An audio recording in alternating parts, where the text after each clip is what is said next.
Alci la mà dreta. Promet dir la veritat, tota la veritat i res més que la veritat? Em prometo dir el que jo crec que és veritat. Molt bé. Endavant, senyor Espinàs. Pot seure. Senyor Espinàs, no li sembla que s'ha escrit massa, que s'ha parlat massa, que s'ha teoritzat i filosofat massa a propòsit del joc? I avui es continua aquí fent això. Sí, és normal, perquè hi ha una literatura que està parlant del jugador viciós. I de fet m'adono que el 90% de les vegades que aquí s'està discutint es parla del jugador viciós, no del joc. I és lògic que sigui així, perquè és dramàtic el jugador viciós.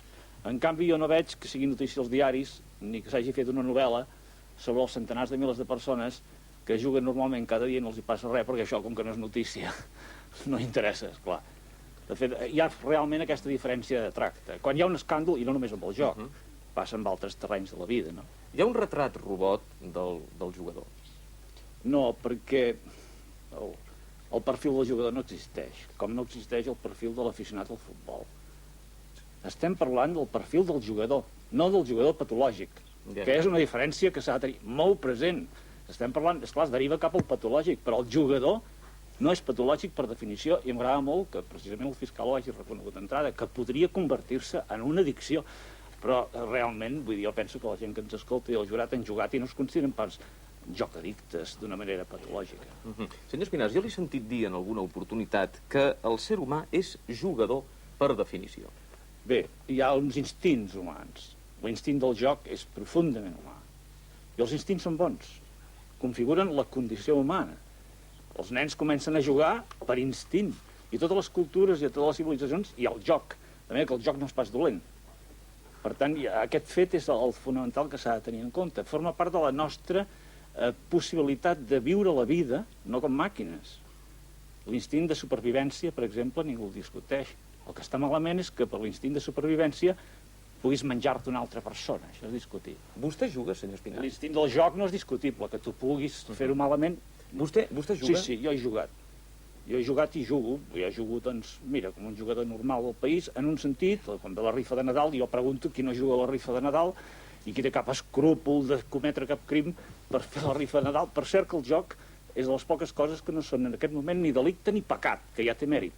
Ja és mèrit, sí, efectivament. De les poques coses, sí, també aquesta ens la volen condemnar, estem perduts, no? Senyor Espinàs, moltes gràcies per la seva declaració. Gràcies. Molt bé. El fiscal li farà ben segur alguna pregunta també al testimoni de la defensa. Sí, Espinàs.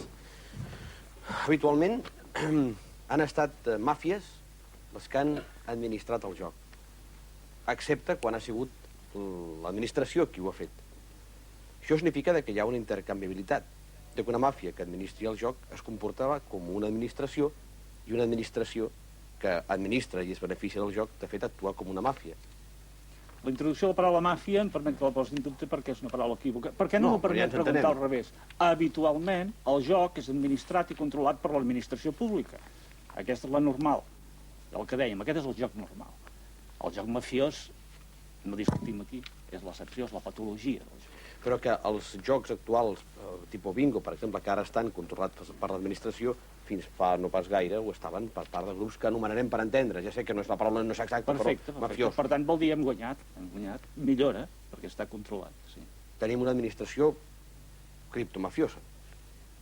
Això l'administració recollirà paraules del que diu. No és una lògica, en qualsevol cas. Jo li prego al fiscal que... Jo no tinc per què defensar l'administració d'una injúria. No, però no sigui determinats... No he fet una afirmació, li he fet una pregunta. Jo, vostè, com comprendrà, diria que l'administració no és criptomafiosa, però jo no puc entrar en un joc de desqualificacions d'aquesta mena. Parlem del joc, si vol. De qualsevol forma, jo li vull recordar que l'acusació de criptomafiositat ha estat pública fa un parell d'anys. L'he fet jo? No, s'ha fet a la premsa pública a Catalunya, al nostre país. Per tant, vull dir que no estem parlant d'una entelèquia, sinó d'un fenomen recent. L'acusació de que l'administració en relació amb el joc pot comportar actituds de tipus quasi mafiós és una acusació pública.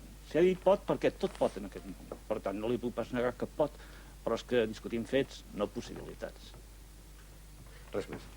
Molt bé, gràcies també al senyor Espinàs.